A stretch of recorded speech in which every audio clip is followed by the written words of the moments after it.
Good morning, good afternoon, and good evening to wherever and whenever you are tuning in to listen to us. Welcome to our newest edition of What Caught My Eye, or WCME Sports. I am your host, of course, as always, the coach Nick Vesci. I'm joined by the boy Stephen Vesci and the man Chaka, Stephen bruh. Komlo. Hello. Thank you, gentlemen. As always, our job, our goal here is to bring you guys the top things that have happened throughout the sports world in terms of the competition and what's happened on the field, on the ice, in the rink, at the arena, on the course, wherever it is. And one of our main goals too is to have you learn something new. If you leave here and you're like, I learned something, I had no idea about that, then that's great. That's our goal. As always, before we get started, make sure that you follow us on all of our social media at WCME_sports. That's Instagram and X, which was formerly Twitter, and also on Facebook. Check out our website, WCMEsports.com, and also tune in to see our newest episodes every Wednesday. They drop at noon. That's on YouTube and on Spotify. Now, let's jump right into our top main catch this week. And this week, we're going to talk about the Boston Celtics. All right, the Celtics just swept the Indiana Pacers in the Eastern Conference Finals. Aside from that game one, it really wasn't that close. This is the second finals appearance of the Jason Tatum, Jaylen Brown era. The previous time they lost to the Warriors in 6 games in 2022. This is the 23rd finals appearance overall for the franchise of Boston, and that's second behind the Lakers. But the Lakers and the Celtics are tied at 17 championships for the most in league history. So Boston's looking to eclipse them, take the overall lead at 18 championships. They're trying to be, the Celtics here, be the first team since the 16-17 Warriors, that's 2016-2017, spoiler alert, to win the championship with the league's best record, best regular season record, that is. And they're doing this all without their biggest key offseason acquisition, which is Kristaps Porzingis. So we've seen probably the biggest person step up is Jaylen Brown. I feel like throughout the year you heard the most about Jason Tatum, and well-deserved. He's a fantastic player. He, you could say he had his coming out year this year, especially being able to be the kind of face of that team and lead them to that best record.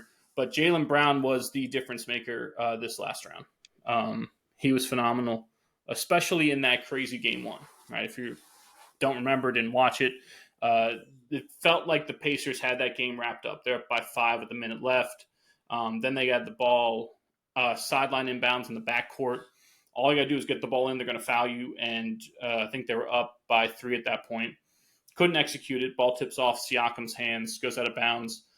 Celtics run an inbounds play from the baseline, toss it all the way over cross court to Jaylen Brown in the corner. And Siakam's got as good a defense as you can have. You could argue that he fouled him even on the shot. And Jaylen Brown puts up this contested 3, is able to drain it to force overtime. And once it got into overtime, the Celtics kind of took over from there. It felt like it just broke the backs of the Pacers.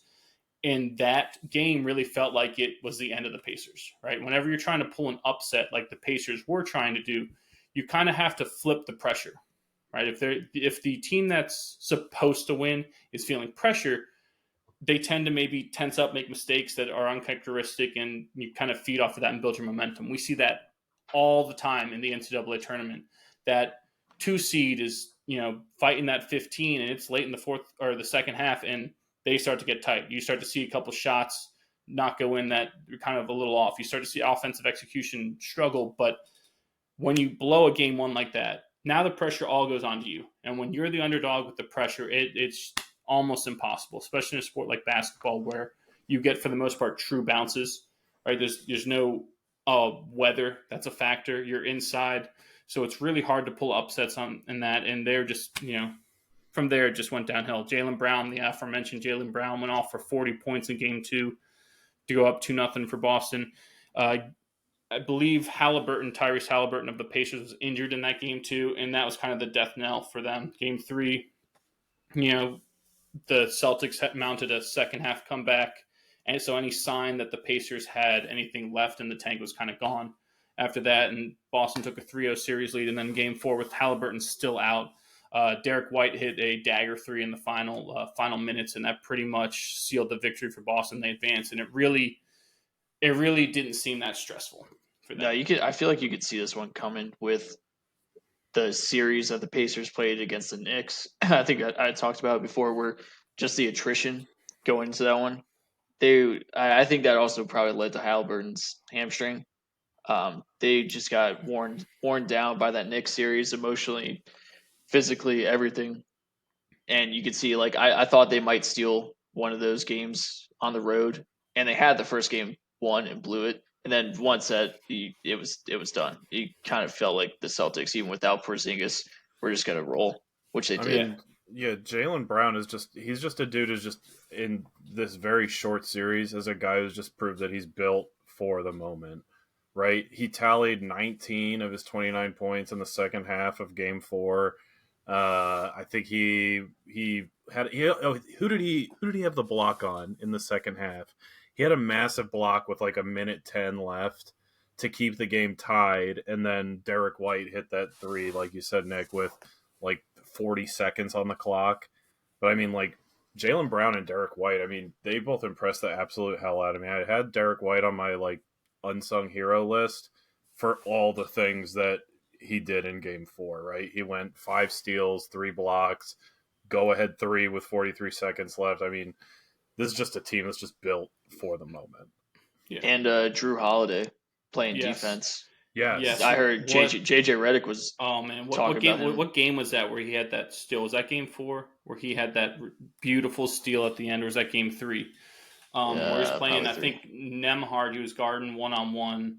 Was it Nemhard or Naismith, and just locked him up. And he's looking around like, "Where's the foul?" And it's the most perfect defense you could possibly play, moving your feet, Yeah, I swiping saw. I down mean, at the a ball. I mean, it possession was against I think it was who's the big on Indiana. I don't think it was Obi Toppin, Miles but Turner. yeah, I think it was Turner. Got him in the post, and Drew Holiday pushed him out of the post, being 6 inches smaller and probably 50 pounds less. Pushed him out of the post into the wing, and then knocked the ball around and got it out of his hands. It was like that's not supposed to happen. That was impressive. Yeah, he was another big offseason acquisition for them. To So, just see any him, do we have updates on Kristaps? I think that they would I have feel like I'm asking activated this. him if they I feel like because they were saying that he was going to be ready to go in game 2, and he had been doing his workouts and his that conditionings. that was a false Macho head report. game. No, that Boston came out and said we don't know where that came from. We never say anything about Uh, No. that. That was I feel like who you got I your feel like they would sources have wrong. activated him though if they dropped a game. Like, let the guy rest. They clearly didn't need him. I would not No, be surprised to see him out there in the finals. no, I agree, especially because they're going to have this possible layoff. I know with the other series looking like it may be a sweep as well. I don't think First they time in NBA necessarily history. that you get I two don't think that's sweeps. gonna happen. Yeah, if T Wolves get swept, it'll be the first time in NBA history that we have both conference finals ending in 4-0s. Yeah, I mean that would be rough, but it's not like they're going to move up the start of the finals, are they? I No, think it's the there's finals are still still going to no start Boston's next guaranteed week. like from the end of their series 9 days of rest. Yeah, yeah. So, and I think that's huge. And I still think that they won't be able to defeat whoever comes out of the West. Even it looks like it might be the Mavs. I don't think they'll beat them without Porzingis. I No. I think they need his length. They need his floor stretching because it adds this different element. Because if they were to play the Mavs that the guys that they would match up on, yeah, have the ability to come out, but they're more effective inside altering shots. And if Porzingis is able to stretch them out, that creates that void. And Porzingis also is able to guard, that pick and roll, that pick and pop, pick and lob action that Dallas runs so well. He could guard that better than anyone else that Boston has. Al Horford can't do that. Luke Cornett can't really do that as well. They're kind of older, lumbering, but Porzingis is a little quicker, has a little bit more length, would be able to disrupt that, or at least have a chance to disrupt it. So I Hmm. still think they need him back. And if Boston's able to win without him, that's even more of a remarkable achievement for Brown and Tatum, I think. I mean, I think that if it's the Mavs that comes out of the West, which again right now it's looking like that's what it's going to be.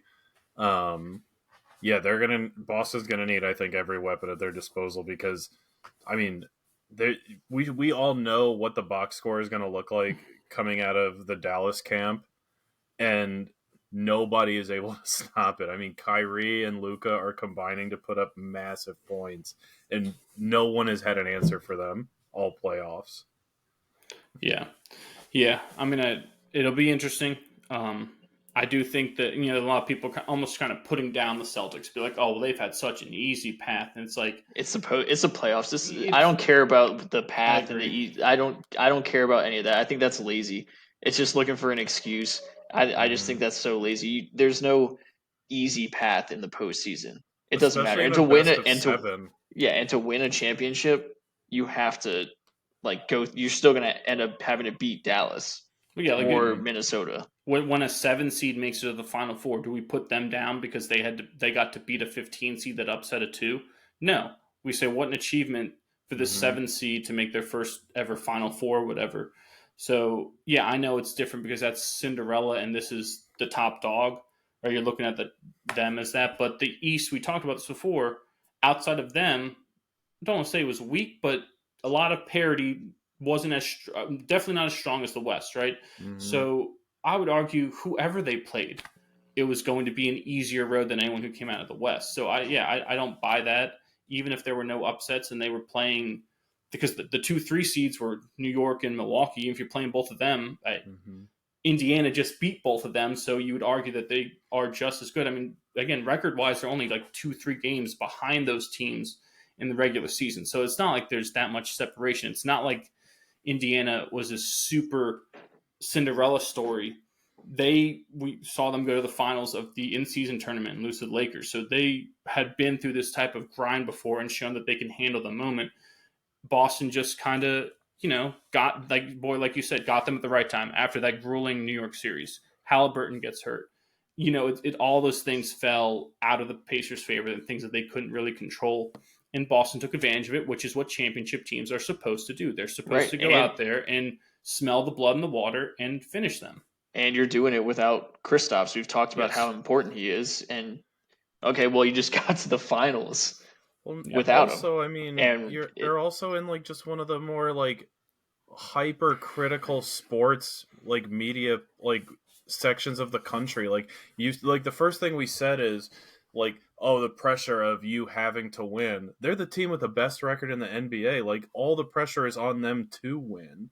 If anything, everyone should just be impressed that they were able to stamp a conference final with such authority to win it in 4. I'm with you guys. I don't want to hear shit about they had the easiest road. Come off it. Winning a championship at the highest level of sports, I don't care what the road is. It's not easy. I agree. I could not agree with you more. 12-2 this postseason, I believe. Won the first series 4-1, second series 4-1. This series sweep, so 12-2, if my math is correct. It's dominant. Is almost as good as you could possibly do. So yeah, I think that's just reaching for storylines. I think that's more of our culture that we like to put people down just to put people down instead of giving credit where credit's due, which belongs for your boy Joe Mazzulla from West by God, Virginia. Yep. Blue Ridge Mountains, Shenandoah River. And the job he's done. Hate us because they ain't us, baby. That's basically it. Yeah. But like we said, moving on a little bit more to kind of more playoff updates. We talked about the Mavs. The Mavericks, if you haven't seen, they're up 3 games to nothing over the Timberwolves in the Western Conference Finals. A little shocking to some of us who had predicted that the Wolves would, looking right at you, big dog. Yeah, you got to put that hand up, buddy. Keep rolling right along. I'm actually shocked. I didn't see this coming from the Mavs, a team that at times during the year would look disjointed and would look like, and you wouldn't see the effort during the year, but in the playoffs, they've really turned it up. And what's been a big thing for them was the trade acquisitions of PJ Washington and Daniel Gafford. After they got them, I didn't realize their team defense was the best in the league. Right? And so what a brilliant move, because that was the weak spot with them, right? Your 2-star players are 2 guards, and 2 guards who historically play 0 defense. And don't right? Kyrie and Luka never play defense at all. And so what's your missing piece? Well, you got to fill defense. You got to fill rebounding. You got to fill effort, right? And so those PJ Washington and Daniel Gafford fill that.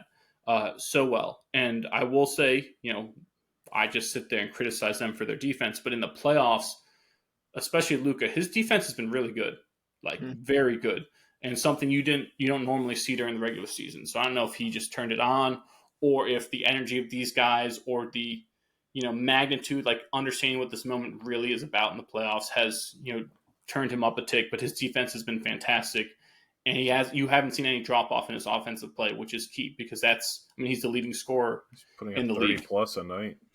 Yeah, I think you're seeing that if he really wants to win a championship and really wants to be one of the greats, he's going to have to turn up the defense, especially in Yeah. the playoffs. Well, And do you think he's talked about how he wants to be all defensive next year. But I think you're right, Nick, with the acquisitions coming in and to see those guys just grinding every day. Like Yes. you don't want to let these guys down. And Luka could start to mature. How old is he now? Yeah. Like 25. I don't even know maybe barely, if that. You're right. Get a research team on that. He's still very young. But just a little recap from that series while you're looking it up. He's the 25. one game that stood out was Game 2. In Game 2, the Mavericks were down by as many as 18 points, and they mounted a comeback in the second half. And Luka hit a go-ahead 3 with 3 seconds left to win the game 109-108. And it was not your run-of-the-mill go-ahead 3. It was a masterclass of creating separation, squaring your body, finding your release point, and just nailing it over a taller defender and the defensive player of the year in Rudy Gobert. So, I mean, I don't speak Slovenian, but it did seem to resemble, cursing in English. What he did to Gobert, well, just is trash Slovenian talking the him. language? Do they speak Slovenian? Do they speak That's what he said. Italian or He said I was speaking Slovenian. Serbian? Yeah, Slovenian? he got called on it in the press conference afterwards, and he said I was speaking Slovenian. He said I wasn't. He said I didn't say that. He said where'd you see that I said that? Like, well, because we saw it. He goes, no, I was speaking Slovenian. Oh. Allegedly. Allegedly. But I will say what is interesting about this series, besides the fact that some of us are shocked that the Mavs could be dominating this much, part of it is the matchups may not necessarily favor the Timberwolves, whereas the T-Wolves and the Nuggets said this, the T-Wolves were built to beat the Nuggets. Yes. When we talked about that, but how they're the only team in the league really that can match up with the Nuggets 1 through 5 and off the bench. And that's why they were able to outlast them and win that series. But the matchups for the Mavs don't necessarily play that because you don't have any traditional big men. Like, not that Jokic is traditional big man, but in terms of his mobility, he's not running up there throwing these alley-oop dunks down, right? He's not running the floor blocking shots. He's totally different and different skill set. But Gafford and Washington and Derek Jones, they represent this kind of lengthy, pure athleticism matchup nightmare for the T-Wolves, where Karl Anthony Towns and Rudy Gobert can't really guard them as well because they're so used to being able to bang with guys, and that's not what you're seeing here. The Mavs thrive on that, like pick and lob, put you in that bind situation. They execute it perfectly. Part of that is the genius of Kyrie and Luka, but the other part is these guys who are able to go up and get it. I think, Derek Lively, he's the other one. He's been fantastic. I think I saw something where the Mavs lead the league in alley-oops this postseason, and it's not even close. They have like 50, and the next closest is like 10. Yeah. It's borderline disrespectful. Yeah. Dunk City, remember that? It's like playing the game with like your buddies, and like NBA your buddy just keeps throwing it up there and slamming it down. And you're like, dude, stop! Like, take an actual shot, like with no regard for human life. Yeah. Off the backboard to myself, like yeah. Yeah, but the alley oop to Lively, was it Lively to close that one out? I thought it was Gafford. Gafford over Gobert. Yeah. Yeah, no, it was a thing of beauty, and that kind of, the way you defend that is you have to have length who's able to, take that pass away, and you have length for the on-ball defender who's able to limit the vision of the shot taker, make them take. Can you hedge in the NBA, or are these guys too fast, too good? It's hard. A lot of times, what happens is the hedge turns into a double team because of that. Like they're gonna. You try to make a true hedge, you'll never catch back up to that guy, and it's because the help defense also can't camp Yeah, out because in then the a lane. skip just goes to a wide open Defensive 3. 3-second, yeah. So the skip goes to wide open 3, or if you don't help enough, it's an easy dump because they're too good to get too big to get the pass over you. So yeah, that's why you oftentimes if you see a hedge, you see a double, and the double's on purpose to try to get the ball out of the hands of that person and make someone else make a decision. Yeah, so, it almost looks like they're because of the 2 guards with Kyrie and Luka that you can't double them the way you can double Anthony Edwards. Yes. Right. Yes. It's a matchup nightmare for Minnesota. But also, as great as Minnesota's role players played in the Denver series, they've been non-existent in this one. Yeah. And I guess it's Absolutely non-existent. yeah, it's maybe due to the different matchups and stuff, but maybe they're also tired. I mean, they just knocked off the defending champs.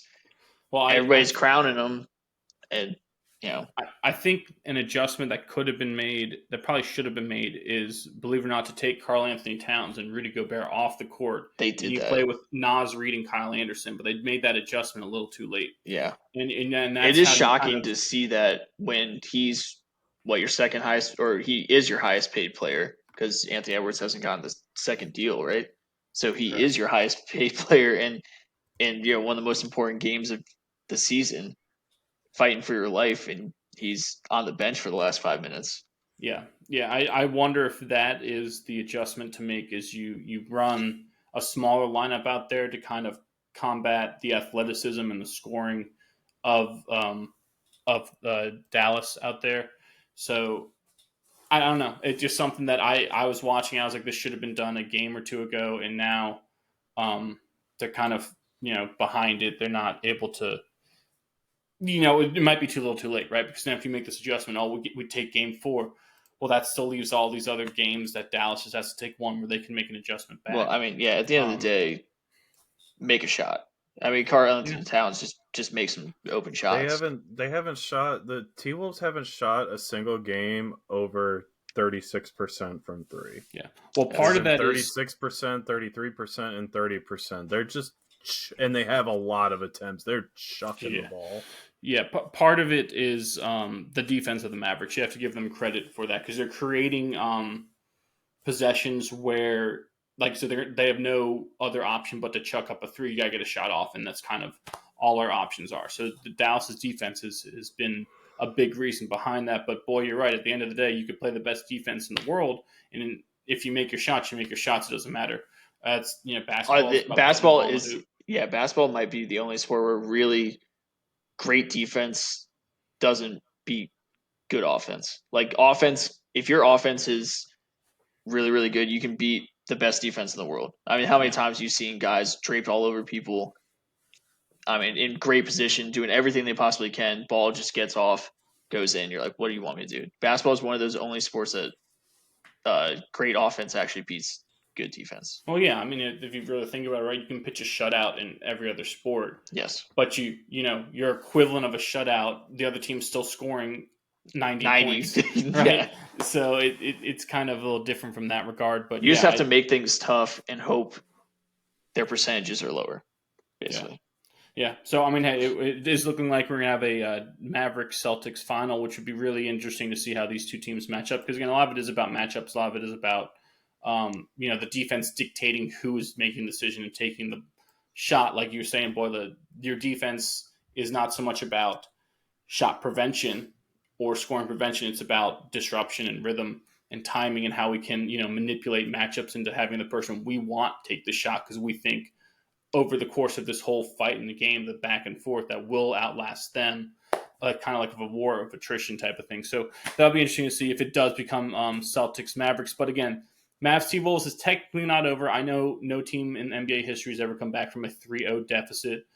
But you could say, why not us? Why not us, Minnesota? You never know. It's happened in other sports. Yes.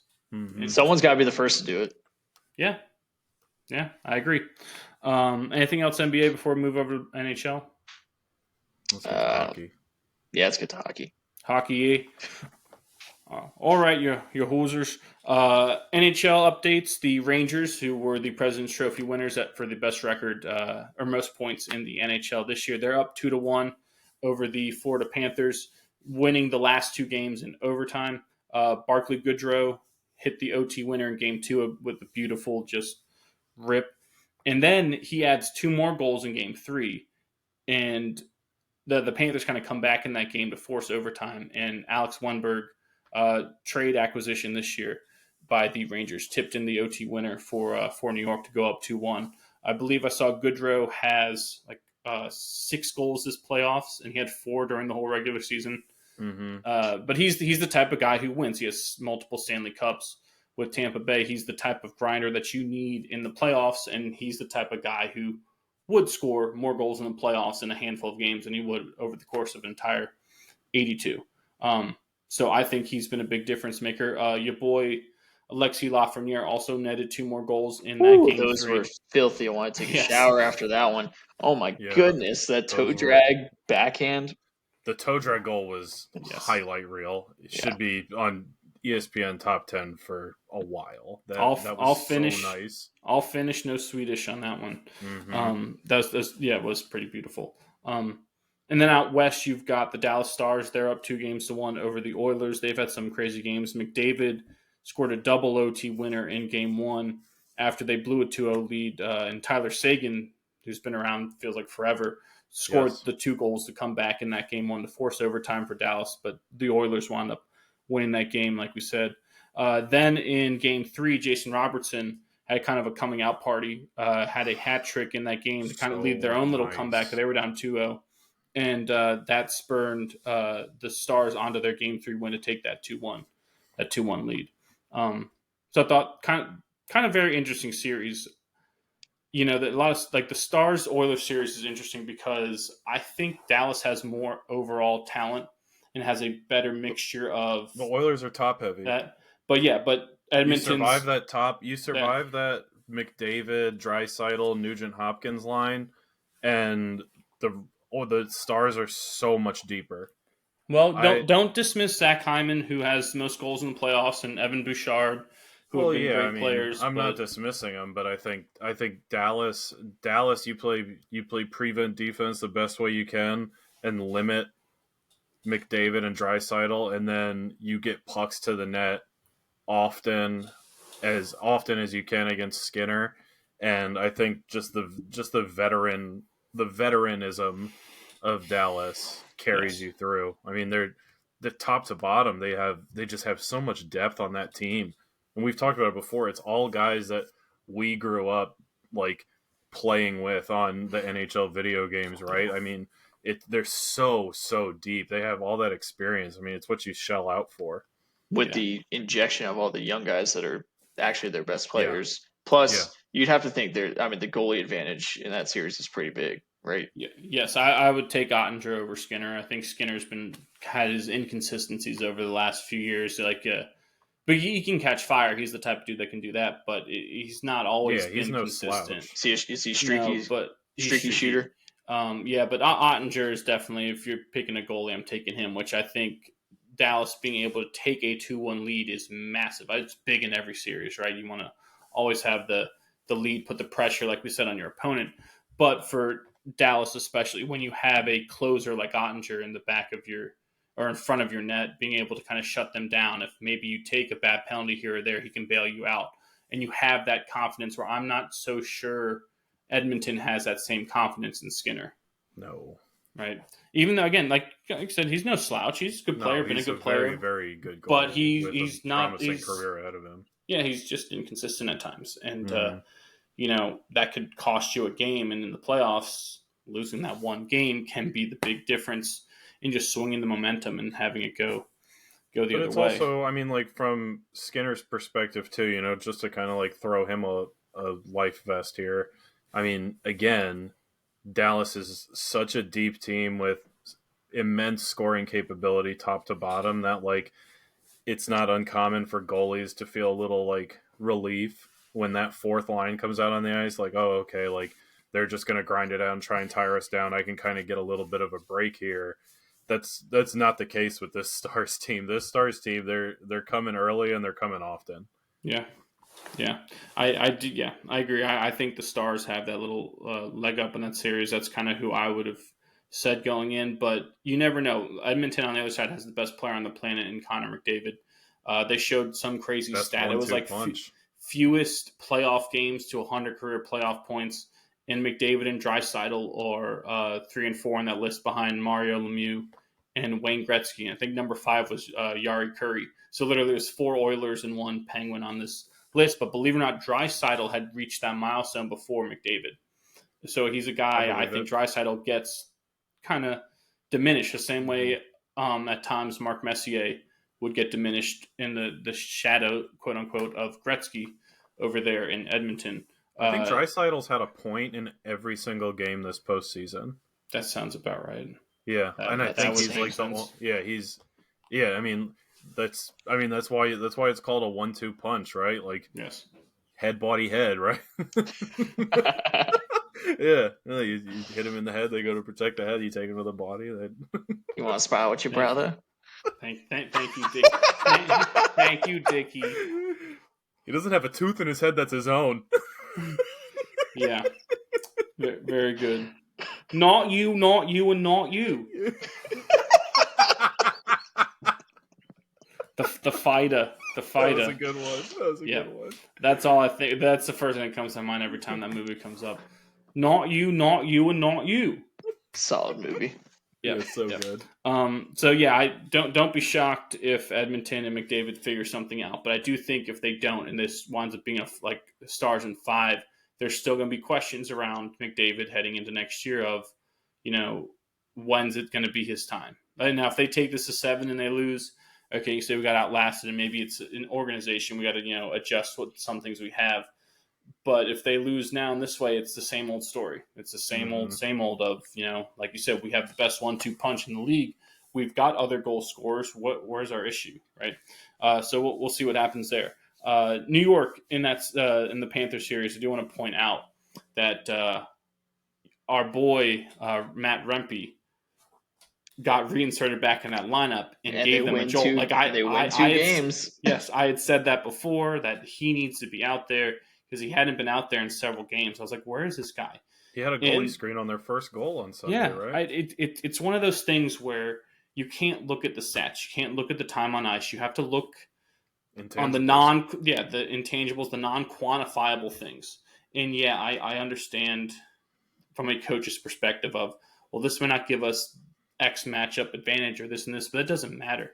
That at this time of the year too, you're looking for those little boosts, especially in a sport like hockey where it's so momentum driven and momentum swings and there's so much energy in that, and it's just action packed, and you have that kind of heart and raw emotion that goes into what's happening out there on the ice, and you see these hard checking teams always do well in the playoffs. Just having that dude out there to just take attention off other guys. He's who everyone's looking at. Like I said before, he's who the entire other team's looking at when he's out on the ice. Yeah, I also have a thought on this. When Rempe's out there, so Rempe's game is to be a goon, right? Yes. He's to be a bully and to be physical. Florida's team is built physical. They're going to hit you no matter what, no matter who's on their team. But the rest of the Rangers team isn't built that way. And it's okay. You don't have to be the most physical team or to match the physicality of Florida. You're just not going to. You have to match their intensity, but you're not going to match their physicality. And when you try to do that and you're not a physical team, you get out of position, you get beat, and Florida bullies you. Well, put in Rempe. Rempe's job is to be a goon and to be physical. So he's still playing his game, his normal game. The rest of the Rangers now get to play their normal game. I feel like that's a huge deal. I'm going to expand on that a little bit because I think that, and this is going to be kind of a joke, kind of serious. If you're going to have Rempe in your lineup, you need to get him like a bullpen or something where he can just sit separate from the team, because whenever he's in the lineup, the Rangers team take more penalties. They've taken 10 penalties in the last 2 games, 2 for slashing, 2 for roughing, 2 for holding. Trouba very well could have and probably should have gotten a 2-game suspension for that elbow to Rodriguez's head.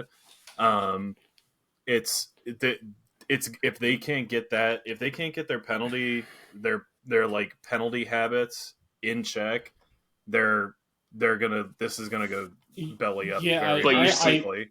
I understand what you're saying, Kamlo, but it's again, it's the overall mindset. You're taking these penalties because you're being more aggressive. You're trying to, You're being like the boy reckless. said, yeah, and there's a fine line between the two. There really is, and you're trying to balance it. And yes, I agree. At the rate that they are taking him, it may not be sustainable.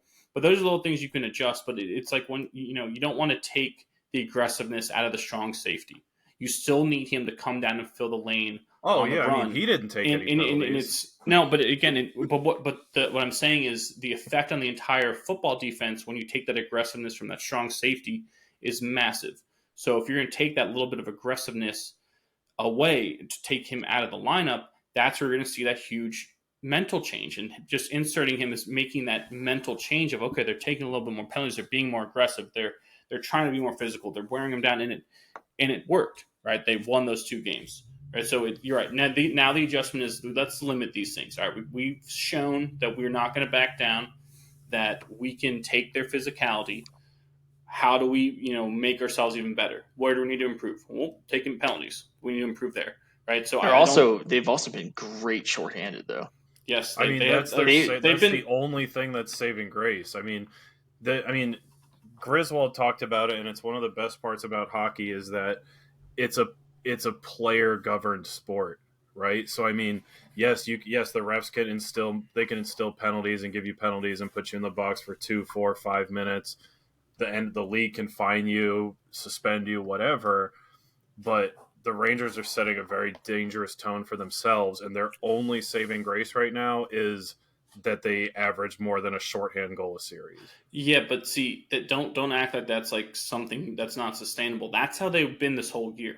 They were the best. They led the entire league in shorthanded goals throughout the regular season. They're leading the entire playoffs in it. That it's something that's part of their DNA. Not that you want to get on the penalty kill, right? You don't want to, as Griswold said, it sucks when you're on the penalty kill. But it's still, they don't have the panic.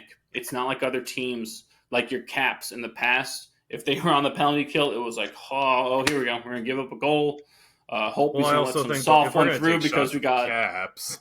because we got bum Mike Green back there trying to play defense, right? The league is treating the Rangers with kid gloves. There's 3 instances now this postseason where players should have been suspended for a game. No, Trouba's a repeat offender who got suspended back in January for the same thing. This time he gets a $5,000 fine. He shouldn't have run into his elbow. That's horse shit, Nick. Come on. shouldn't have run into his elbow. Nick. It's right there. Get out of the way. Trouba has that reputation of and he didn't limits. Go to deliver a blow. He stuck it out there, which is different from delivering a blow. If he delivers a blow like a linebacker, Rodriguez's head doesn't move at the point before the point of impact. It's not Rodriguez's point to get out of the way of a defender. Oh, please. It's the defender to not chicken wing a player in the temple. What sport are we playing here? What sport are we playing here, really? This is the sport of the Sean Averys of the world. The Brad Marchands of the world. This is hockey. Yes, right? It's hockey. Doug Glatt would be appalled that you would suspend. Doug Glatt, yes. Would be appalled that you would suspend someone for this. So no, I absolutely would suspend him for that, and it's not just because I'm a Caps fan. It's a dangerous play. No, Andy's a repeat offender. I think we're grasping at straws here for the most part.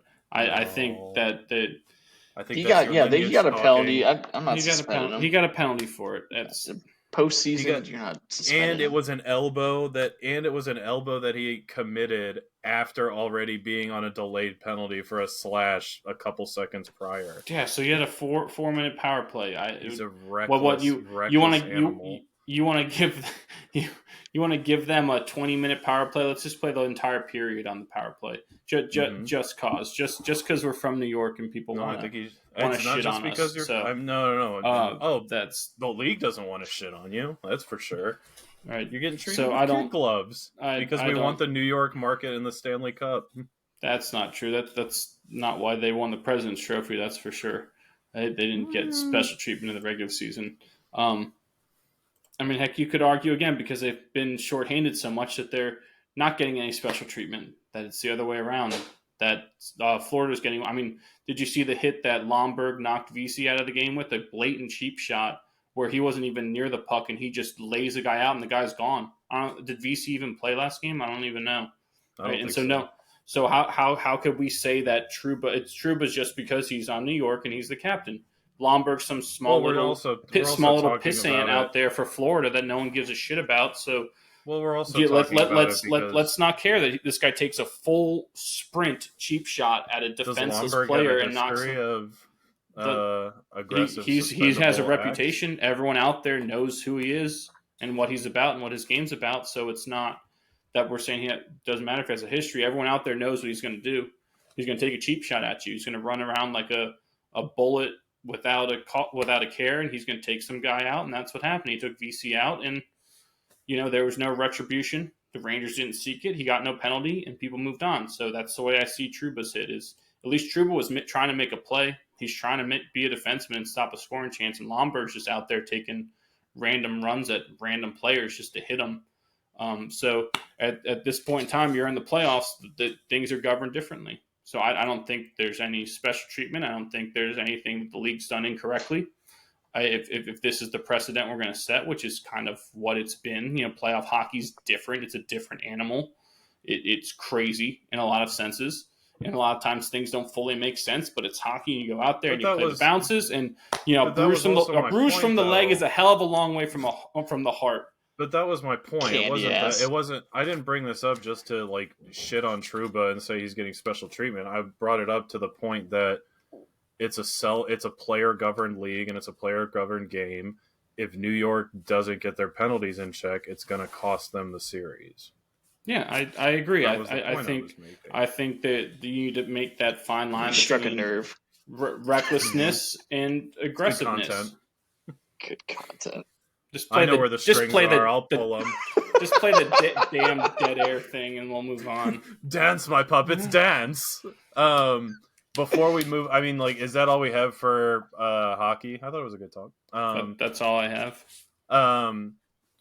Outside of the playoffs, I don't know if you guys keep up with stuff or get alerts, because obviously it's the off season for the majority of the league. But I did think it was interesting. We saw a very familiar name get hired as the head coach out in Seattle. Did you see this, Nick?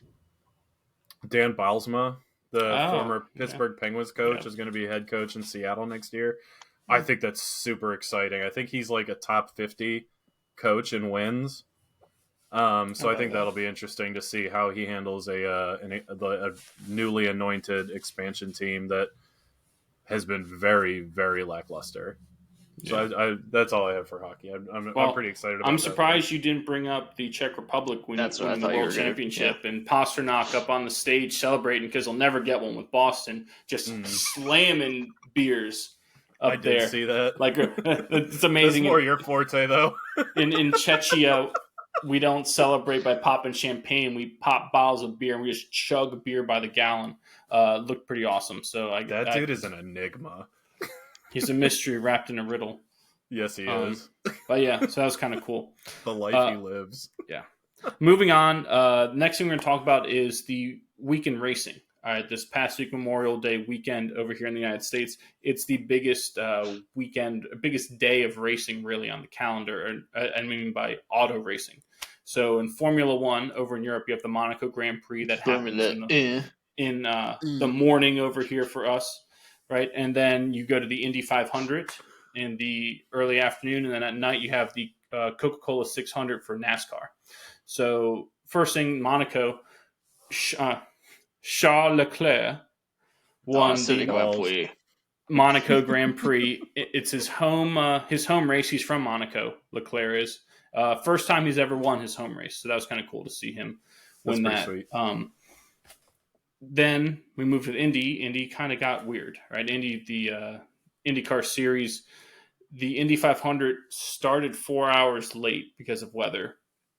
Joseph Newgarden was able to win the race, kind of a thrilling, crazy, chaotic end there. But he won it for back-to-back wins. So he won last year, he won this year. He's the first one to do that since Helio Castroneves in 2002, which is kind of cool.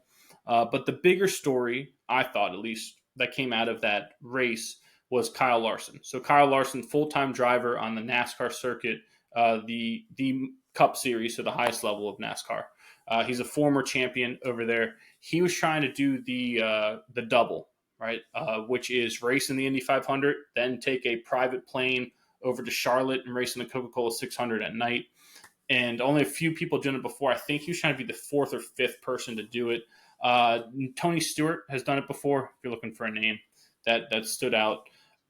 But he, because of the rain delay, wasn't able to. The weather kind of screwed him so bad, and he was doing really well at Indy. He qualified fifth for the Indy 500, and he was running in the top 10 the whole day. He just had a crucial error in the pits. I think he was caught for speeding because he got caught in between gears or like broke at the wrong time, something that he talked about. He was like, it shouldn't have happened.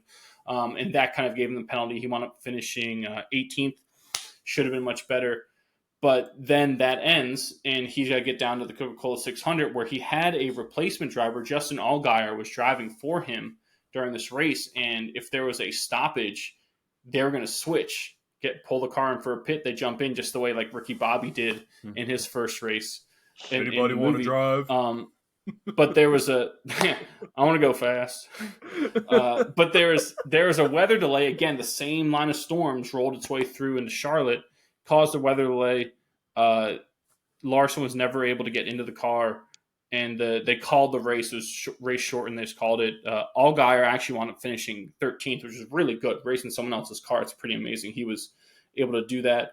Christopher Bell won the Coke 600. The longest race of the year. Yeah. Larson go in a circle. So go in a circle. Have you seen some of the things Larson has said about race day?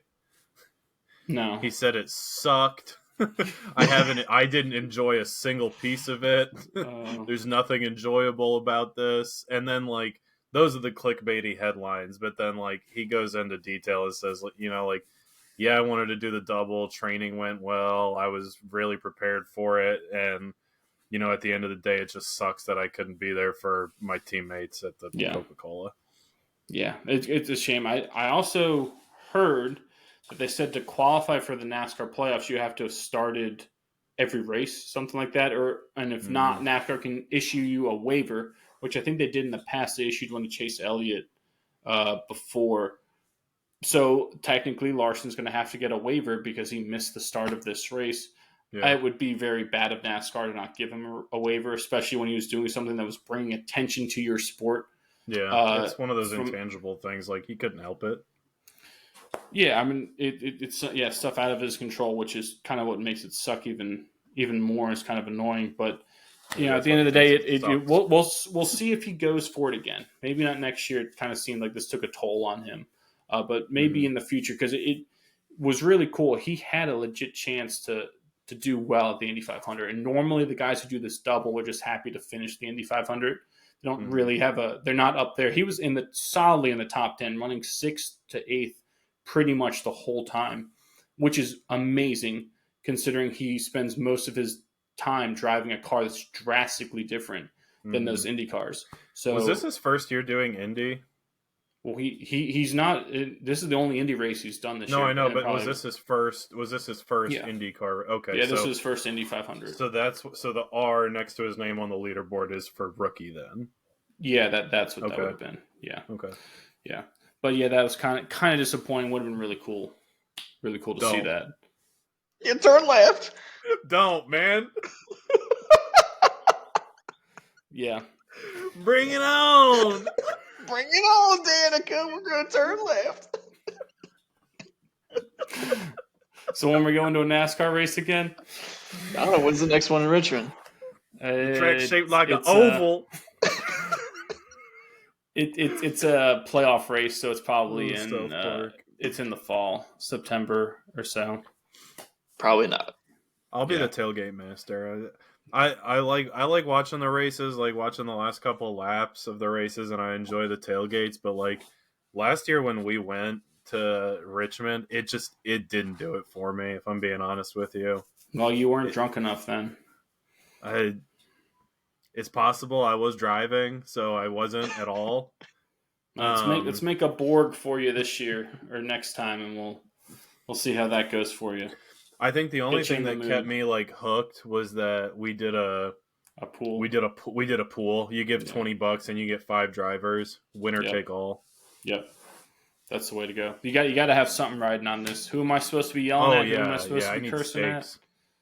Yeah, no, you Mm-hmm. got to know someone who you stand up and flip off. Like that's mandatory at a NASCAR race. You It's see some characters also there too, mandatory to man. drink really cheap American beer, and a lot of it that's mandatory too. They'll actually kick your ass out if you don't. But moving on, I believe it. nevertheless, moving on, gonna talk about some lacrosse here. Boy loves his midi back Woo, midi back, calls. Mini back. But we had the college lacrosse championships happened over this weekend, which they always are over Memorial Day as well. I'm going to start with the women's LAX championships. In the semifinals, you had number 1 Northwestern. They took care of Florida, and number 2 Boston College survived a late surge by Syracuse to set up a number 1 versus number 2 in the final. Northwestern Boston College. It was Boston College's 7th straight finals appearance, which is amazing. But they'd only won one in 2021. So they're looking to kind of flip that and, hey, if we can get multiple, that makes this seem, our legacy a little better. So the start of that game, BC trailed 6-0 after the first quarter and was able to mount a pretty furious comeback.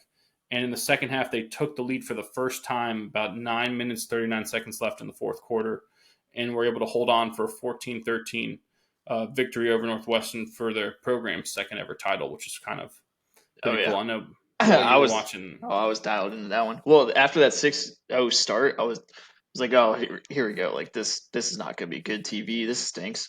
So I turned it off, put on college baseball, turned it back on. It's like it's like 7-4. I was like, okay, something's happening here. And then halftime, I think what was halftime score? I think maybe 7-4, something like that. But then third quarter rolls around, and it was awesome. That comeback, the buzzer beater of the third quarter was one of the best lacrosse plays I think I've seen, men's or women's, it doesn't matter. And she, I forget who it was that scored, but she cut through the lane, caught it on her left shoulder, behind the shoulder to beat the buzzer to go down 1. And then from that, it was like momentum is all on Boston College's side. And then towards the end of the game, what I was surprised about, Boston College was up 1, just trying to hold off Northwestern. Izzy Skane, who you've talked about before, Nick, the greatest goal scorer women's lacrosse history, she kept passing the ball off. And it was one of those where in the college game, in the national championship, I'm thinking to myself, you're not passing. You're the best goal scorer. I don't care if there's 4 people on you and there's an open person. I don't care.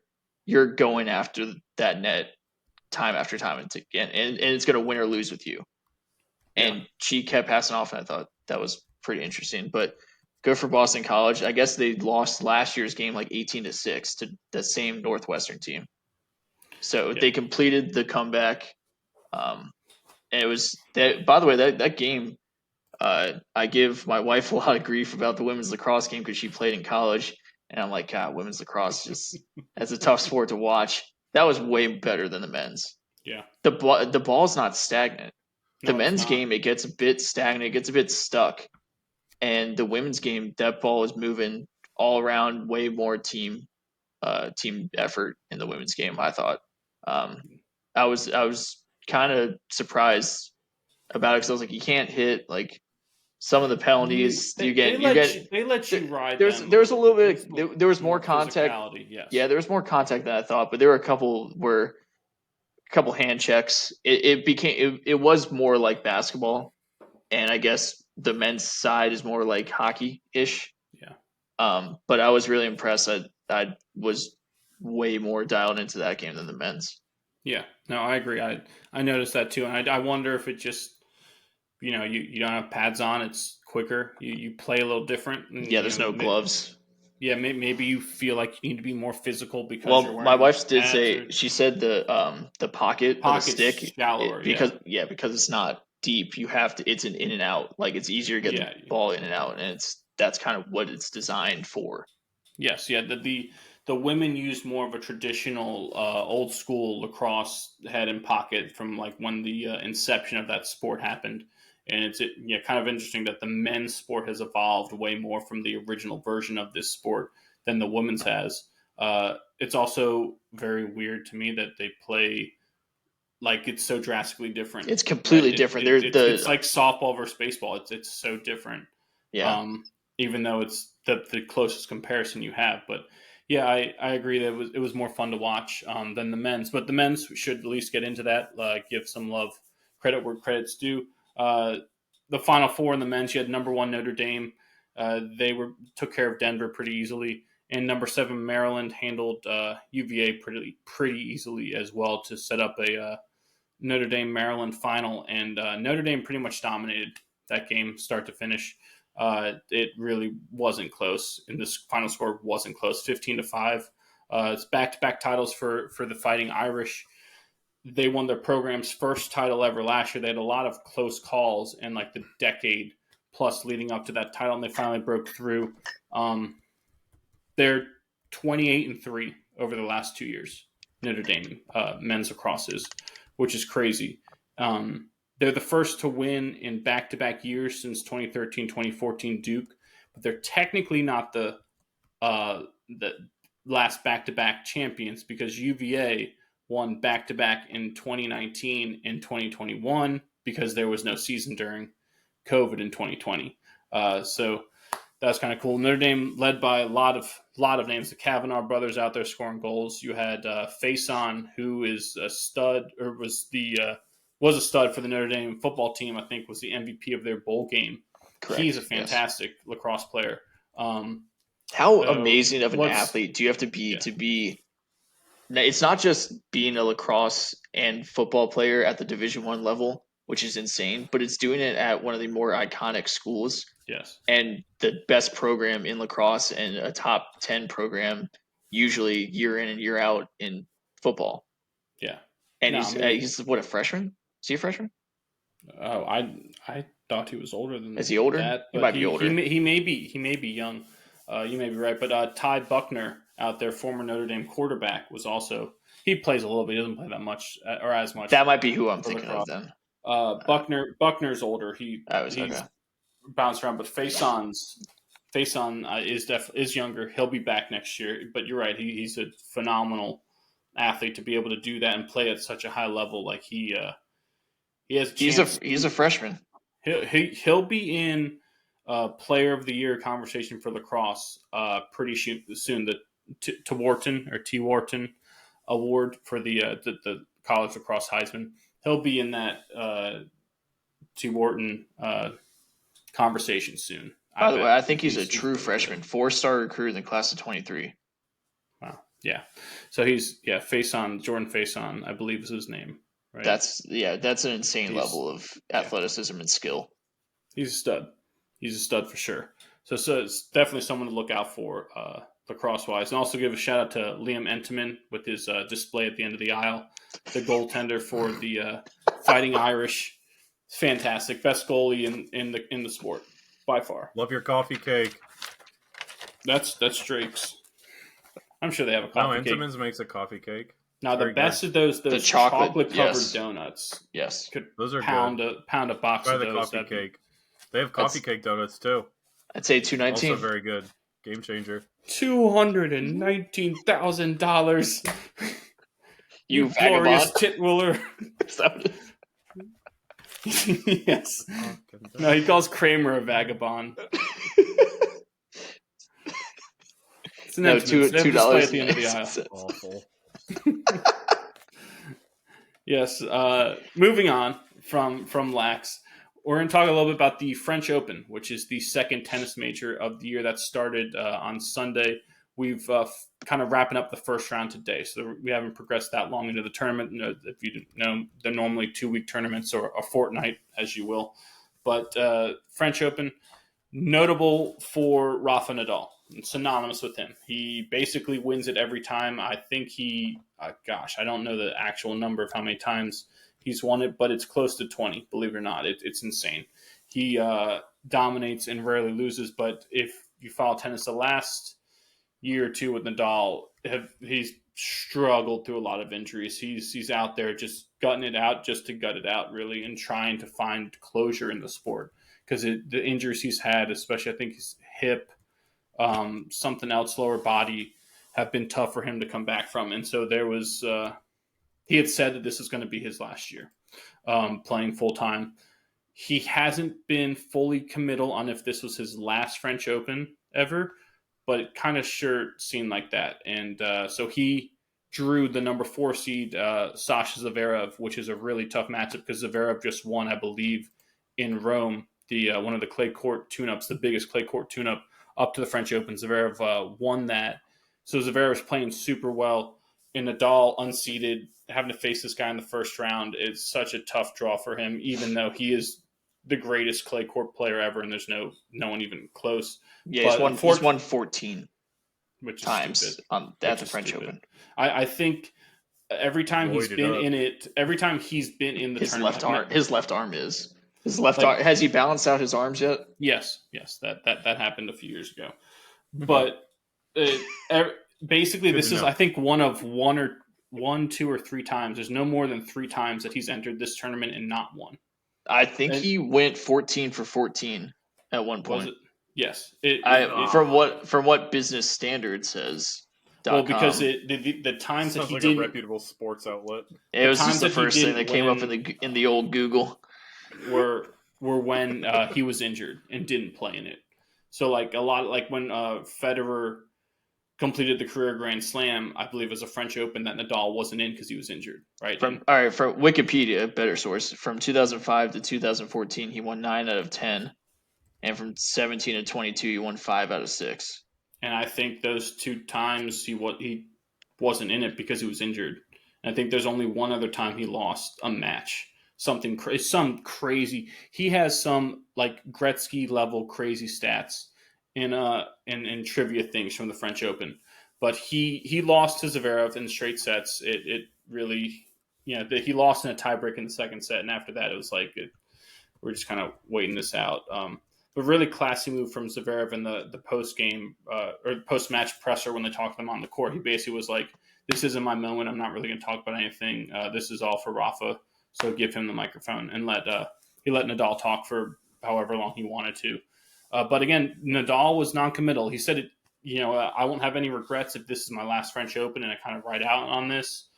But I'm not going to rule out coming back next year. And I think because of like the competitor in him, it'd be really hard for him to stomach this being his last match of not just getting a win. So you may see him back next year. But it's kind of a shame. You see guys, Father Time is undefeated, right? And you kind of saw that happen with Nadal. You saw it happen with Andy Murray. You saw it happen with Federer. I was gonna say, does it make you feel like as old as it makes me feel? Like I just feel like so many guys that we grew up watching and like idolizing, and we're like, yeah, after watching Nadal play, how many times would we go up to like either like the high school or someplace and go play, or go over to like the rec center and play? I just feel like all the great athletes of our generation we're starting to see the guard change over. It bums me out, man. I felt old total bummer, man. Jeter. I felt old when Jeter retired, and that was 10 years ago at this point. Jeter retired. Tiger has another rod inserted into him somewhere. Brady retires. I mean, that whole class of quarterbacks, man. Peyton. Not just. I mean, Tom was the nail in the coffin, but like Breeze, Manning, Brady. I mean, Phillip Rivers. Phillip Rivers.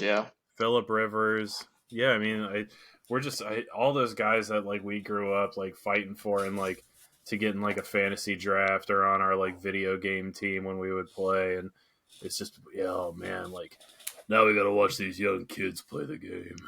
Yeah, get off my lawn. Couple other they don't know football. Defense wins championships.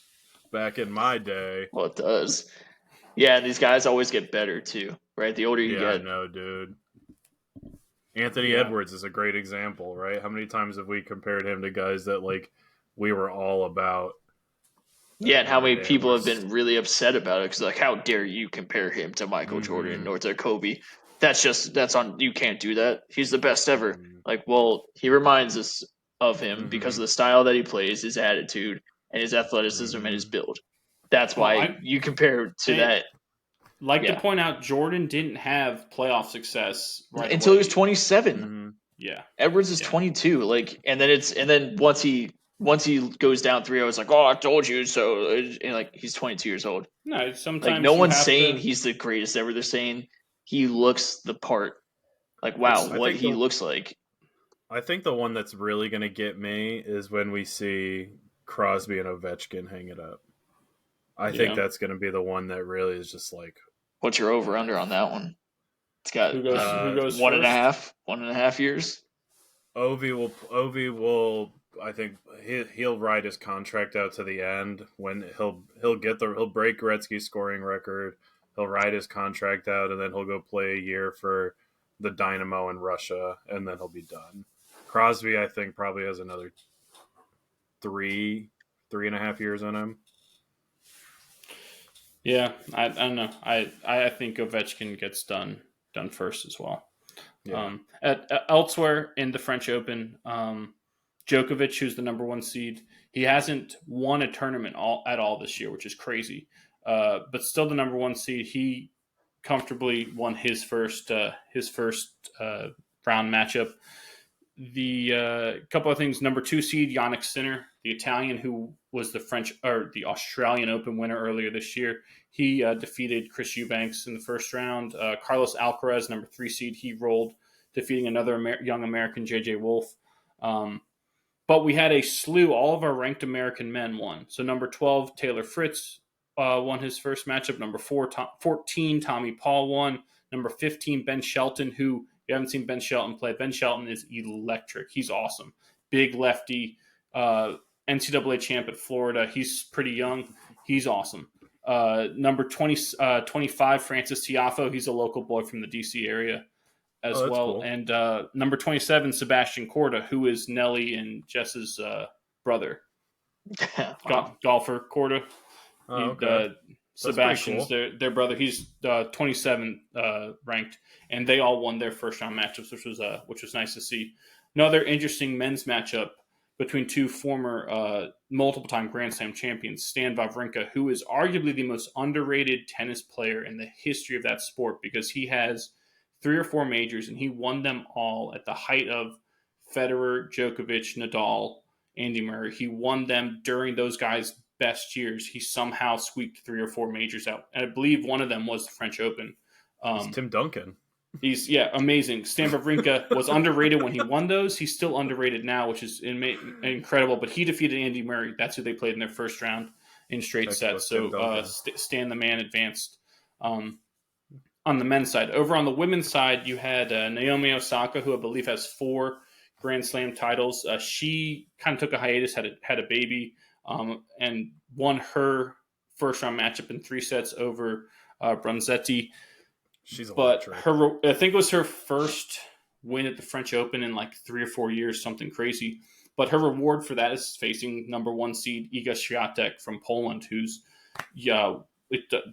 verging on French dominance. She wins this tournament basically every time she's in it as well. So that's a kind of an intriguing second round matchup. Number 2, Aryna Sabalenka. She advanced in straight sets pretty handily. She was the women's Australian Open champion this year. Number 4 seed, Elena Rybakina. She also advanced. She's a multi-time Grand Slam winner as well.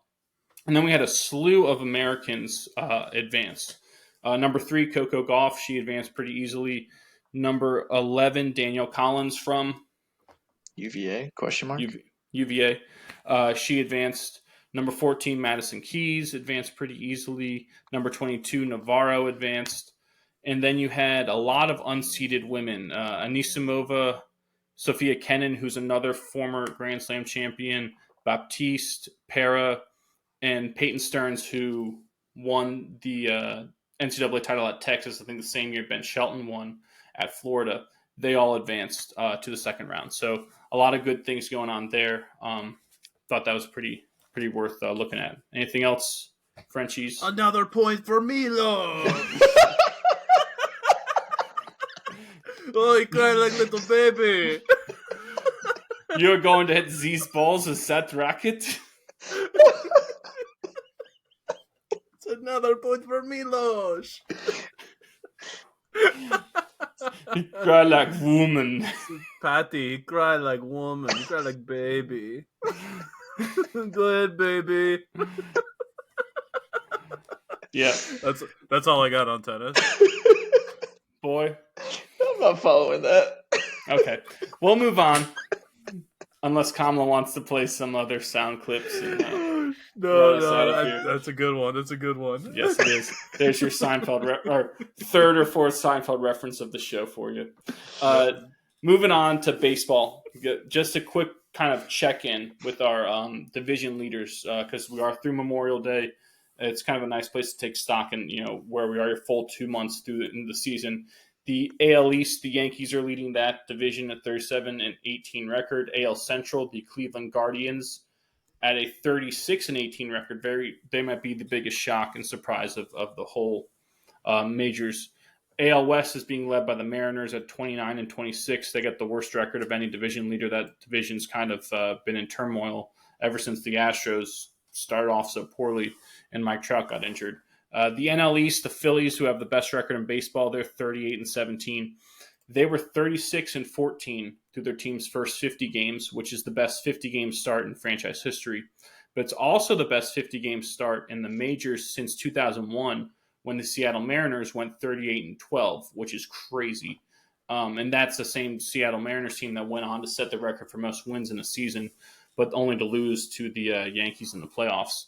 So the Phillies have been kind of the talk of the town. NL Central, you have the Brewers winning that division 31-22. It just seems like regardless of who's in charge or who they have out in the field, somehow the Brewers always find a way to win. They've been like the most underappreciated team in the majors the last 6-7 years. And out in the NL West, shocker, the Dodgers are winning that division at 33-22. They're probably, you would think, going to run away with that. I mean, they've got the most talented roster in the sport. They're a full juggernaut. Only question mark for them is starting pitching. And you could probably even argue but just pitching in general, question mark, even bullpen-wise. Mm-hmm. But the way they're looking, the way Mookie and Freddie and Shohei and all those studs that keep rolling out there, as long as they keep doing what they're doing, the Dodgers really shouldn't. Well, they did show us. They did show stats on. They were playing doubleheader today against the Mets, I believe. They did show their stats. The back end of their order, 7 through 9 spot, has been horrendous. So they do need to. I mean, they're fine in their division. They'll get to the postseason, no problem. But they are going to have to fix. Those guys are going to have to get rolling.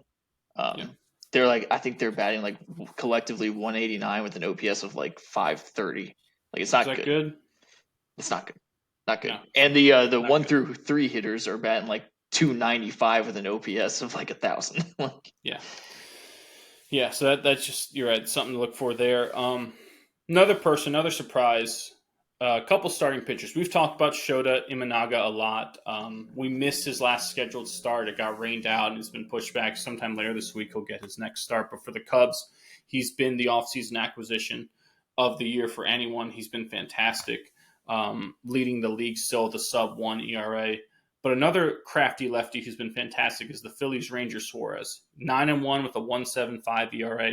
He took his first L, I think it was yesterday or the day before. He had been 9-0. 77 strikeouts in 72 innings, which is not the greatest number, but for a dude who, again, doesn't really throw that hard from the left side of the rubber, and he doesn't always go that deep into games. He's been going a lot deeper this year, but he's still not normally been a guy who goes deep into games. Gets 77 Ks in 72 innings is pretty fantastic. So he's been, if Imanaga's been the best pitcher, Suarez has been the second best pitcher, in my opinion, this year. So he's been pretty fantastic. Next thing I wanted to talk about was your Orioles, Komlo, had a very odd series in Chicago against the White Sox. I think interesting maybe is the way to put it. They won Thursday's game on was that the interference call? Of a call. That's as best as I could put it. So bad. The infield fly interference call or the infield fly is called to rule the batter out, and they call interference on the runner who's just walking back to the base, and that calls the runner out because they deem that he obstructed the fielder from being able to field the infield fly, which doesn't matter because the ball has already been called out. However, to play devil's advocate, and again, this is wrong, I bet what they were thinking is, well, technically, the ball drops, it's a live ball. Well, the ball is live the whole time. It's runners advance at your own risk, so it's technically never a dead ball on an infield fly. So when they call that infield fly, the batter's automatically out. So again, it doesn't matter if he catches it or not, but if he catches it, you can tag up in advance. And if he drops it, you could run it all the whole time. And if he dropped it, you could keep running. Like, it's a run on your own risk. There's no that, infield fly, batter's out, I have to tag up no matter what. Technically, if that ball is going to fall, you can take off. Still, it's the wrong call. He didn't obstruct him at all. He comfortably made that play, and it's a call you made to end the game with the tying run at the plate or on first base, whatever it was. It was asinine. Yeah, your winning run was at the plate, I believe. It defied logic. I know, who cares about the White Sox? They're the worst team in baseball, but please, just are they still the worst team? Last time I checked, they were the worst team. But anyway, the call in the Orioles game, asinine, ridiculous. So bad. I believe MLB came out and said it was the wrong call. It doesn't help you. No, it should have never crossed the umpire's mind to make and that's the it's issue the umpire trying to make something about himself for some reason instead of going, let's use some common sense here and look at that. It's an infield fly. Because the other did he obstruct? No, he didn't do anything. Is it as big a deal if it doesn't end the game? Like, does it even register on any? It's not as big of a deal, but it's still. But it would still register as like what and the coach definitely would have gotten ejected. He would have got run. No matter when that. The other issue is the umpires got together and talked about it, and the crew chief had the ability to overturn this call and say, "Oh no, well, it's not an interference." That's part of what makes it even worse is that it wasn't like or we can't review it. No one had a good view. We couldn't see this or that. You're out of challenges. And no, they all could have come together and been like, "Oh no, wrong call. He's not out." But no, they chose to stick with it. Common sense here, boys. Yes, come on. So that was weird. On Friday, your boy Gunner, I hardly know her, Henderson homered again, his 17th of the year. And in that game, Colton Cowser, I hardly know her, robbed a home run for the final out, and as the Orioles went on to sweep the White Sox, poor defenseless White Sox over there on the south side. Yes. On Thursday, Gunner and Kyle Tucker, they've just been mashing it, Snail. Mashing it, Snail. Talking about someone just mashing it. It's going to get there. Luis Arraez. On Thursday, he had 4 more hits, including a bunt single in extra innings to advance the runners over that led to a Padres victory over the Reds in 10 innings. In his last 2 away series, Arraez batted .545, which is 18 for 33. He has more multi-hit games this year than he does strikeouts on the year total, awesome.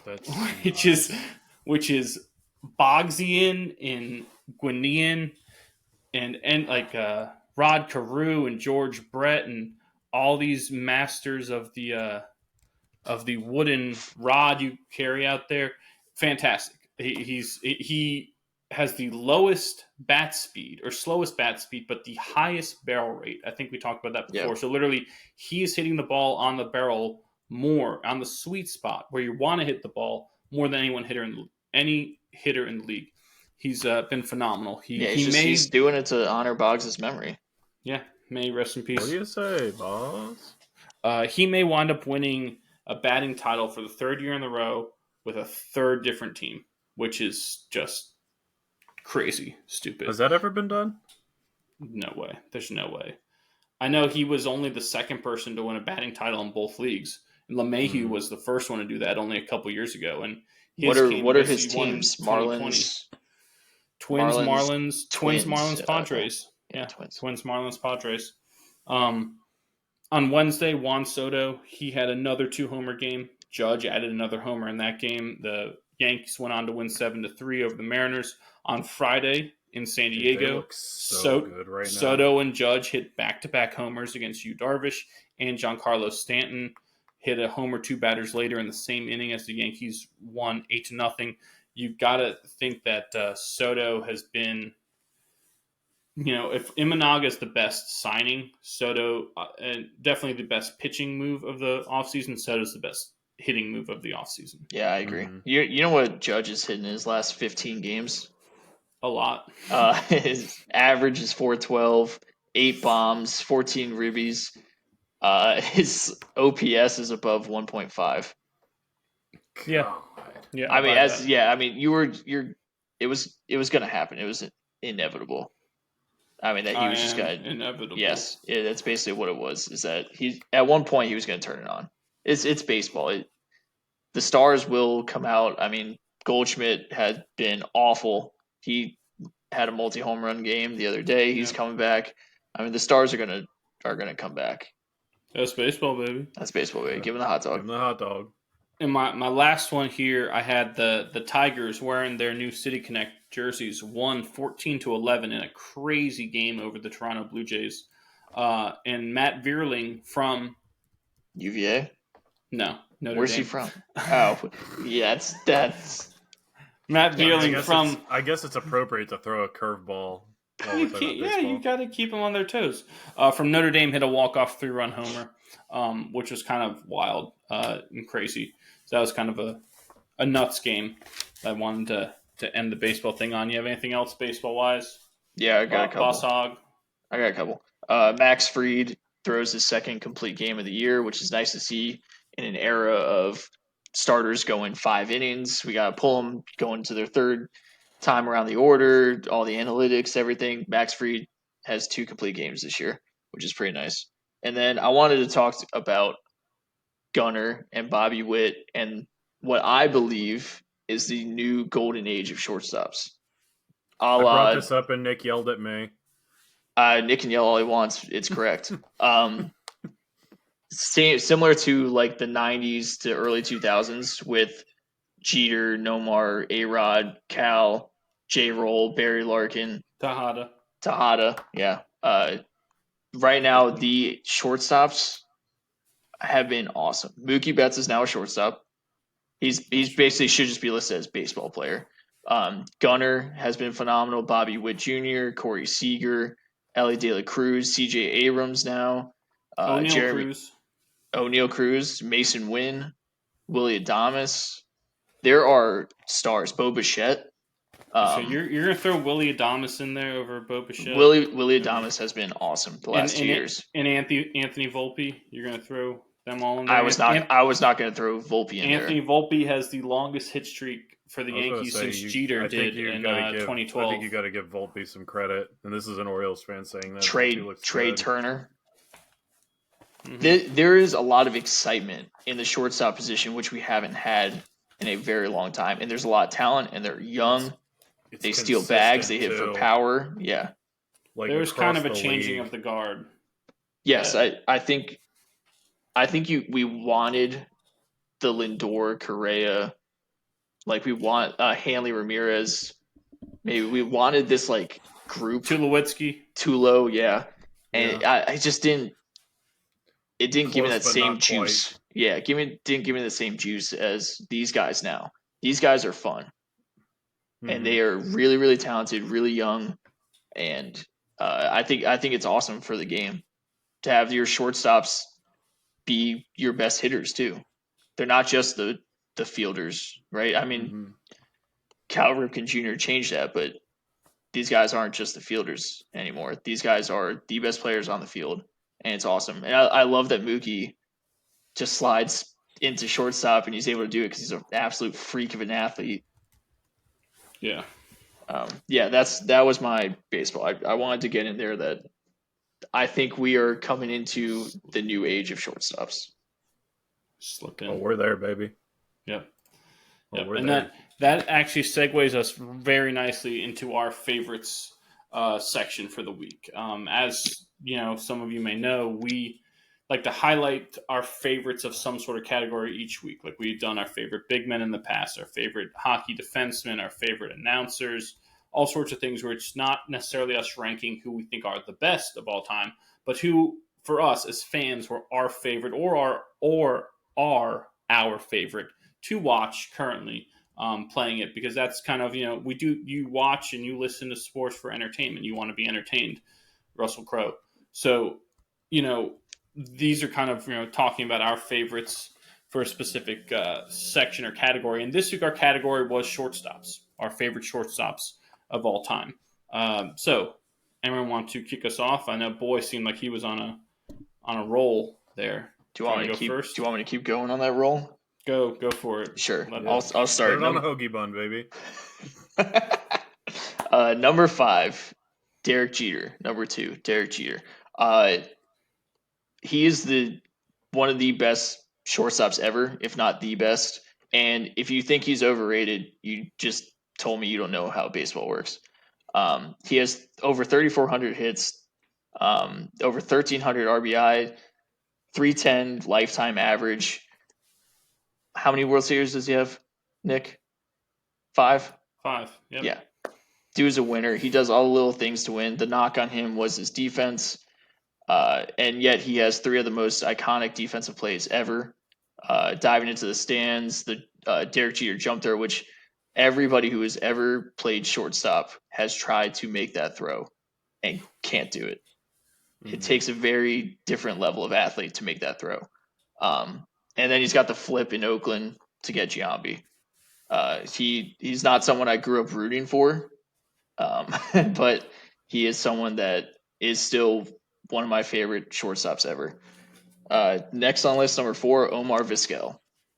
Cleveland, one of the best defensive shortstops. The best defensive shortstops I have seen, like, watching games. I didn't watch Ozzie Smith, but Omar Vizquel, one of the best defensive shortstops, and that was one of the things I loved about playing shortstop was the defensive challenge of it. Vizquel was awesome to watch. He also finished, don't know if you know this, but he finished his career with over 2,800 hits. Yeah. Yep. It's pretty incredible. Now, moving on to number 3, J-Roll. Philadelphia Phillies won an MVP in 2007. Has the longest hit streak for the Phillies at 38 games. He was always a lot of fun. And then moving on to number 2, Trey Turner for the Nats Phillies.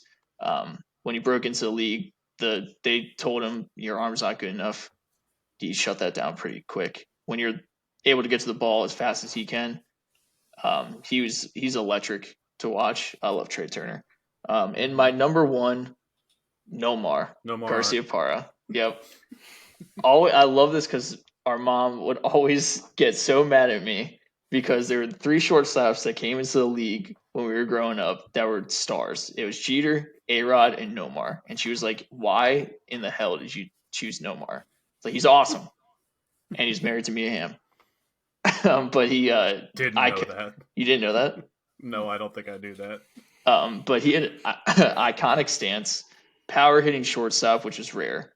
And he was just a fun guy to say his name, Nomar Garciaparra. And I also wore number 5 because of him in every sport.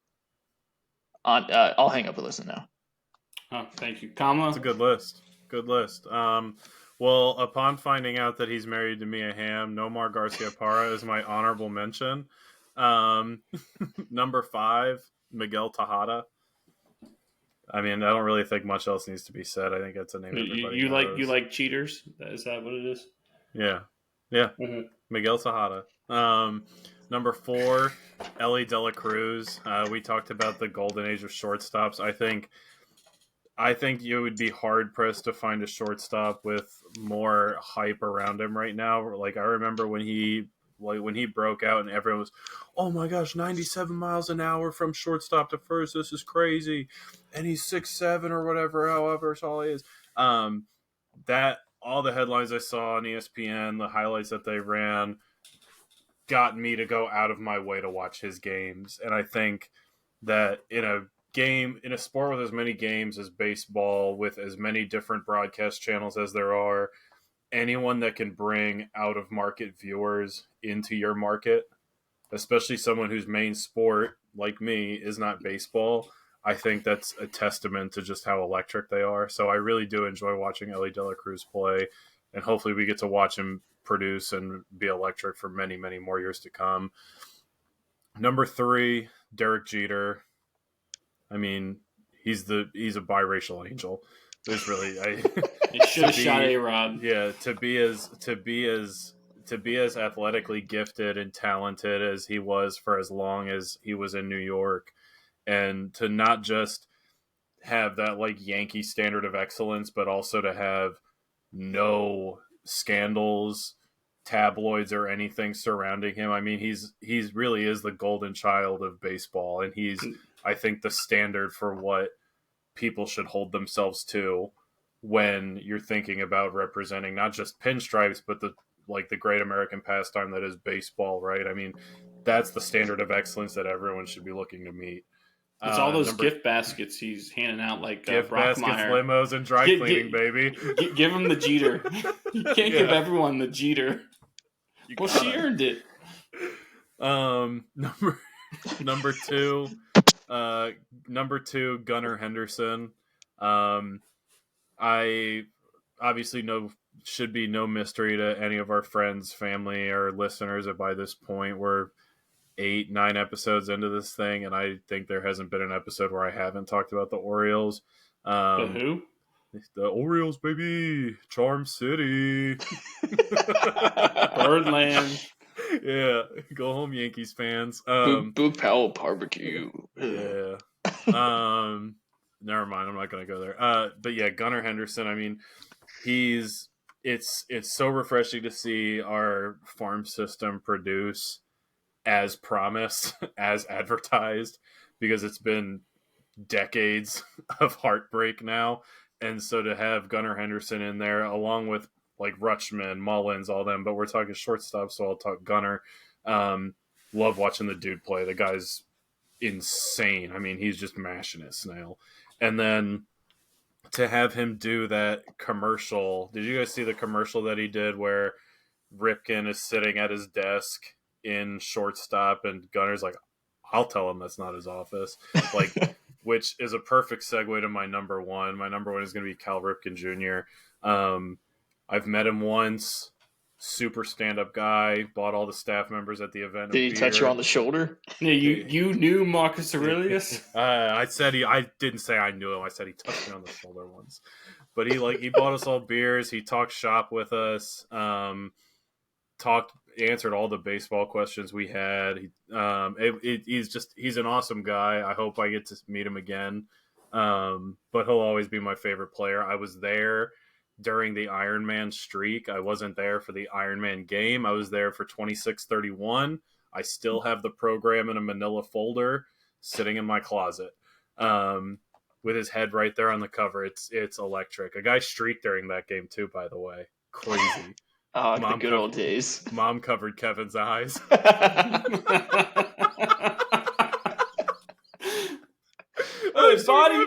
Bodysuit man. Yeah, so that's a bit bashful. That's my list. Tejada, De La Cruz, Jeter, Henderson, Ripken Jr. All right, I love it. Take us home, Nick. Thank you. I'm going to start off with 2 guys who you wouldn't necessarily think of as shortstops right away, but kind of cut their teeth as shortstops. You know, played shortstop coming up through and did play a lot in the majors as shortstops, and that's Chris Taylor from UVA. And Michael Young. Michael Young's a good one. Yes, because one of the best contact hitters of an entire generation. I think of him more as a third baseman, but upon looking at it, he played shortstop and started shortstop way more games than he played at third base, which was very interesting to me when I looked that up. So I might even put him on our favorite third baseman list. He was awesome. He's just a guy who you pencil him in for 300 every year and could just spray the ball around the field. So I thought he was worth a mention just to highlight how much he actually did play shortstop. Especially at a time when he was competing against the Jeters and the A-Rods and the Tejadas of the world. My number 5, I have David Eckstein, World Series champion David Eckstein. This is a guy who, if you looked at him, would have zero business being on a professional athletic team, regardless of sport, but somehow had a successful career at the highest level. You talk about a guy who literally they found every reason to not play him, but he forced them to have to play him because he just kept producing. Somehow he would go 2 for 5 and make a great diving play. Somehow every game he showed up with some clutch defensive player, some clutch hit, and it was like his butt has to be in the lineup. And I thought that was amazing that against all physical odds, a guy succeeded at the highest level at one of the most physically demanding positions in all of sports. So he's my number 5. Number 4 is Trey Turner. We talked about him. I think it's kind of telling that he's on like all of our lists. I would argue, you talk about this new age of shortstops, he was the first one. He's the one that kind of turned that page and brought that back, kind of created, when you had that decline of when Jeter retired and now you've got the new wave coming up, he was the first one. So that was, he's just fun to watch. He's the best slider in all of baseball. So Trey Turner, a former batting champ, doing great things in Philly. Unfortunately, he got hurt recently, so hopefully he'll be back. Number 3, Didi Gregorius, Sir Didi, who has been knighted by the Kingdom of the Netherlands for his role on their team that won, I think. What kind of name is Gregorius? I think it's Dutch. I believe it's Dutch. Yeah, no, he's been knighted. He legitimate knighted for the Dutch team, I think, won a world championship baseball team, and he was part of that team and was one of the stars. He speaks like 7 different languages, but he was thrust in such a difficult situation, being the immediate replacement for Derek Jeter as a Yankees shortstop, and I thought he was fantastic. He gave everything he could every time. He had a swing tailor-made for Yankee Stadium, just a hooking Yankee left-hand swing. I think he never hit a home run in his career that wasn't to right field. And I thought he was underrated, to be honest, his whole career. But he was fun to watch. Loved him. Number 2 is Jimmy Rollins, J-Roll. Boy brought this up. That former MVP on a team where there are a lot of studs on that team. You're talking about Chase Utley and Ryan Howard, Pat Burrell out there, Aaron Rowans of the world. Jason Worth, was he on that team? Jason Worth's probably on those teams. Chucho Ruiz. You got some mashers out there. And J-Roll was the tone setter. He was the leader of that team. And I love that he was a switch hitter. I know soft spot in my heart for switch hitters. I was never a switch hitter. But to be able to do that and the dynamic it brings to a lineup is huge. And to have a leadoff hitter as a switch hitter who could hit for power, can spray the ball around, is a threat from both sides of the plate, is a threat on the bases. It's awesome. J-Roll is awesome, just to put it lightly. Do you know how big J-Roll was? Just like not to cut off. 5'8", 5'9", 5'7", right? 175. It's crazy. He had 37 home runs in a year. Yeah. He was awesome. Very underrated, in my opinion, in the annals of baseball history. 30 home runs in a year. That was he's an underrated shortstop. Yeah. And number 1 is Derek Jeter, of course, the greatest shortstop ever. Succeeded in an era when everyone else was cheating, and he was able to find ways to win. I get so many things that are memory burned, right? I remember exactly where I was when he got his 3,000 hit. I know exactly where I was. I was in Callie Brown's apartment at UVA, and he had a TV sitting on the floor. And it was over the summer. I was like, hey, man, can we just turn this game on? He's like, sure, I don't even know if I have cable. So we turn it on and just standing there watching him go through the battle against David Price and hit a home run, which is crazy because of peak David Price. Mm-hmm. In fighting off all those pitches against a guy who's not a home run hitter, but did amass a lot of home runs over his career. So many clutch home runs, held the commercial of, hey, we need a clutch hit. Derek, you're up. No, Derek Jeter, and hits the softball home run. But I think, to me, one of the most telling things about Jeter is before his induction into the Hall of Fame, Harold Reynolds was sitting down and talking to him, kind of, interviewing him. And he asked him, hey, what was your favorite team, of all your career? And he said the 96 team, the 98 team, 99, 2000, and 09. So every year that he won a championship. He said, those are my favorite teams. Those are my favorite years. That's because that's what mattered to him. Too. What was winning, right? That was why he was out there.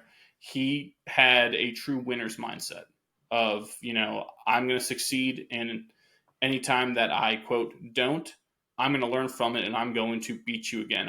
It's already out of my head. What do I need to do to adjust to beat you? And I mean, other memory burn thing, when he got that final walk-off hit against the Orioles, I knew exactly where it was, the bar I was sitting at, the people I was sitting with, the TV we were looking at.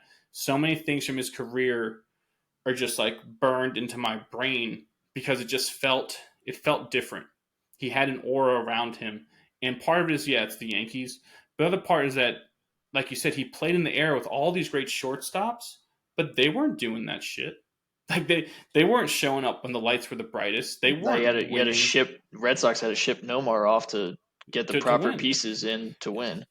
Exactly. So Derek Jeter, like you said, boy, anyone that says he's overrated or not as good just doesn't know anything about baseball. Yeah, it's one of the that one grind. You want to talk about grinding gears? It's one of the laziest argument things. Like, oh, he's overrated. Like, show me where he's overrated. I love to see it because I don't.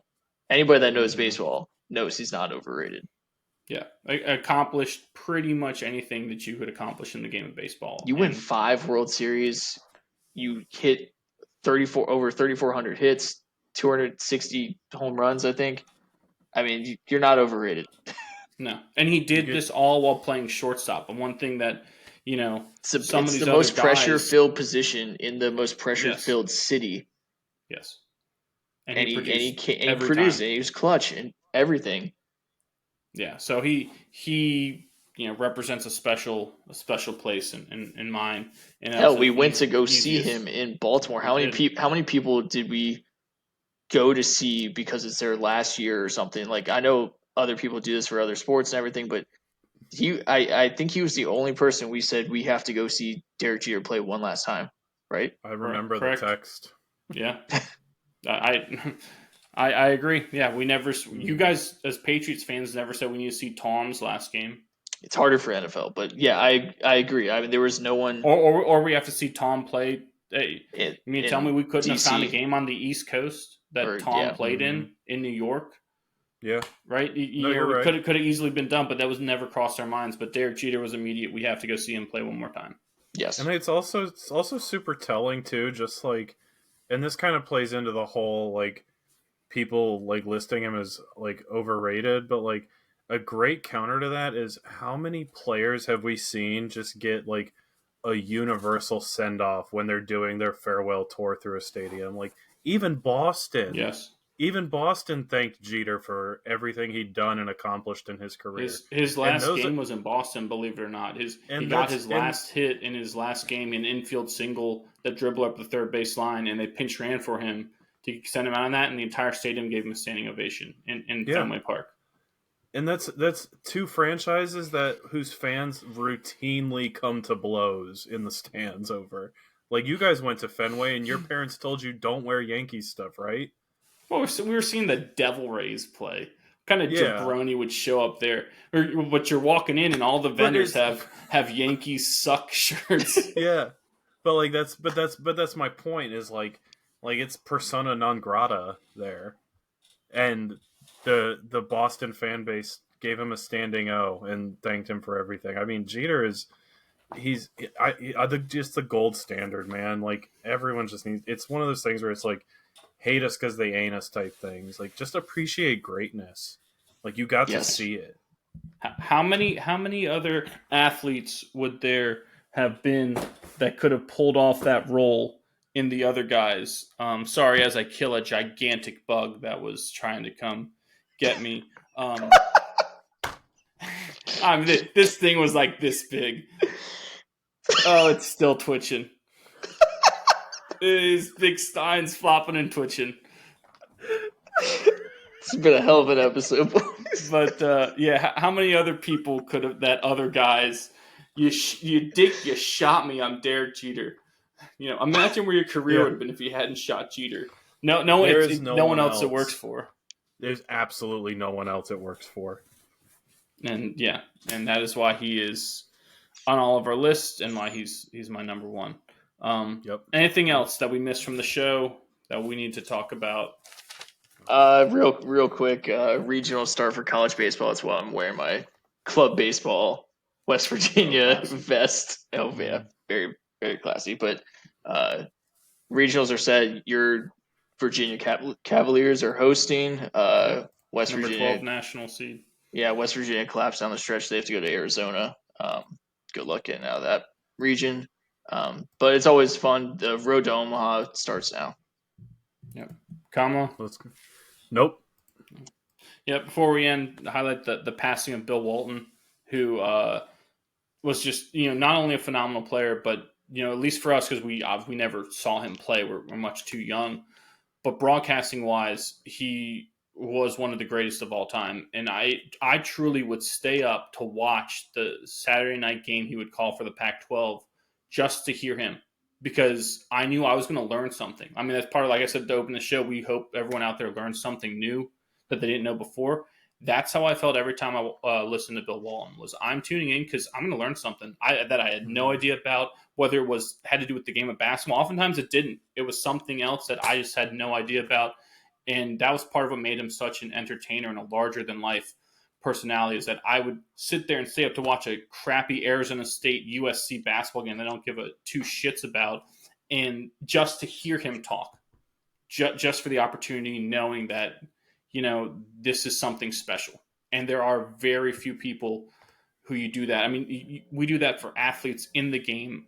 I don't know how many announcers that people go out there and do that for. Vince Scully was another one that you would do that if you had an opportunity. And Walton was that. He represented that just, the zest for life that he brought, and the entertainment and joy that you had just sitting there and listening to him call a game was amazing. And it's really sad that we're not going to get that again. But, a life worth highlighting, and career America's favorite legendary. America's favorite deadhead. Yeah. Yeah. 100%. Yeah. So I thought that was worth talking about and mentioning. But other than that, that's going to do it for us here at What Caught My Eye, or WCME Sports. As always, follow us on our socials at WCME_sports. That's on Instagram, on X, on Facebook. Our episodes drop every Wednesday at noon on YouTube and on Spotify. Check our, like, comment, subscribe on all of our stuff, all of our socials. We love hearing from our fans. We love hearing from the people who listen to us. If you have suggestions on what caught your eye this past week, we always welcome it. But other than that, for the boy, Stephen Beshy, for the man, Stephen Komlo, I'm the coach, Nick Veshy. Always be decent to each other. Have a good one. Take care, Guatemala, and we'll see you next time. Turn left.